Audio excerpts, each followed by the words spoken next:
território nacional foi a despeito da supralegalidade dos tratados que versam sobre direitos humanos, o artigo 23 da Convenção Americana de Direitos Humanos, o Pacto de São José da Costa Rica, não tem força suficiente para derrogar o texto originário da Constituição da República em matéria de elegibilidade. Segundo o artigo 23, o item 2 do artigo 23, que trata dos direitos políticos, o Pacto de São José da Costa Rica diz que a lei pode regular o exercício dos direitos e oportunidades a que se refere o inciso anterior, exclusivamente por motivos de idade, nacionalidade, residência, idioma, instrução, capacidade civil ou mental ou condenação por juiz competente em processo penal. O que ocorreu no caso. Com o dever do respeito, pretender superar a superação da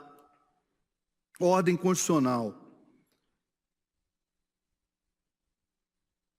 de forma a infirmar todos os óbices às candidaturas que não sejam fundados em motivos de idade, nacionalidade, residência, idioma, instrução, capacidade civil ou mental, ou condenação por juiz competente em processo penal, impediria muitas hipóteses de inelegibilidade constitucionais e infraconstitucionais, há muito sedimentadas no direito brasileiro e sufragadas pelo próprio Supremo Tribunal Federal. A vingar a interpretação nesse sentido, não subsistiriam, por exemplo, as inelegibilidades decorrentes de exercícios sucessivos de mandato, impressa na Constituição da República, em seu artigo 14, parágrafo 5º, de parentesco, também inscrito na Constituição Federal, de condenações eleitorais, de rejeição de contas públicas, de improbidade administrativa, de renúncia de mandato, de demissão no serviço público, ou seja, a lei complementar 135 não ficaria de pé, considerado o texto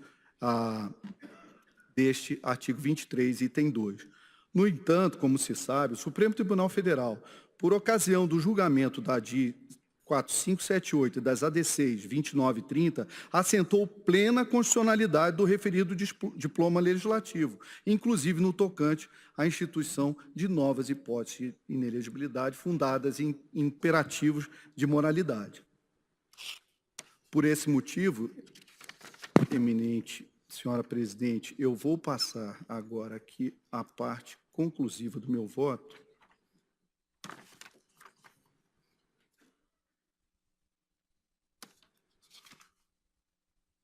no qual cito também alentado precedente do voto proferido do ministro Luiz Fux no julgamento do RESP 471-53, em 2 de dezembro de 2014, que trata justamente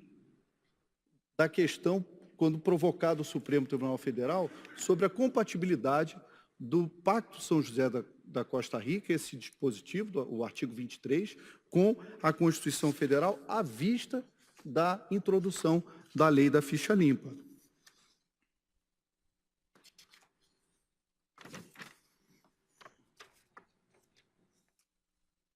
Agora, quanto à execução do acórdão, os efeitos por essas razões, ante a inexistência de alterações fáticas ou jurídicas supervenientes aptas a afastar a inelegibilidade, mantenho a posição no sentido do indeferimento do registro, acompanhando com a devida vênia do ministro Luiz Edson Fachin e passo a parte do meu entendimento sobre a execução do acordo, senhora presidente. Reconhecida a inelegibilidade, assentado o óbice à candidatura, cumpre-me manifestar acerca do momento de execução do presente acordo, bem como, em razão da repercussão do caso no tocante aos atos de campanha, especificar estritamente quais são os seus efeitos. A jurisprudência desta Corte é uníssona no sentido de que a execução dos acordos do Tribunal pressupõe tão somente a respectiva publicação, sendo dispensável o esgotamento dos recursos no âmbito do Tribunal Superior Eleitoral e trago precedentes. Portanto, uma vez publicado o acórdão em sessão, é possível a plena execução da decisão do Tribunal Superior Eleitoral que indefere o pedido de registro de candidatura, não sendo necessário aguardar o julgamento de eventuais embargos de declaração, recurso que é, ademais, desprovido de efeito suspensivo.